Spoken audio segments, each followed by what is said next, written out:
Marniyuli Bələdiyyəsinin Sabirkənd kəndində Cala adlanan meşəlik ərazidə odlu silahla qətlə yetirilmiş meyit tapılıb.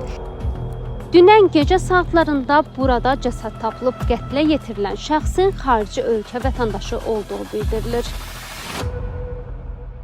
Əldə edilən məlumata görə qətlə yetirilən şəxs Türkiyə vətəndaşıdır.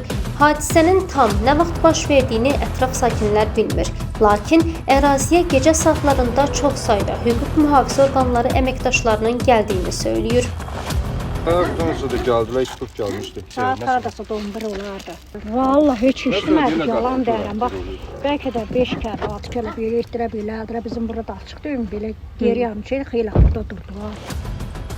Daxili İşlər Nazirliyindən verilən məlumata əsasən hadisə ilə bağlı istintaqa başlanılıb. Qurumdan bildirilib ki, hazırda istintaq əməliyyat tədbirləri həyata keçirilir. Faktla əlaqədar Gürcüstan Cinayət Məcəlləsinin 108-ci maddəsi qəsdən adam öldürmə üzrə cinayət işi açılıb. Qeyd edək ki, sözü gedən maddə ilə təqsirli bilinən şəxsi 7 ildən 15 ilədək azadlıqdan məhrum etmə cəzası gözləyir.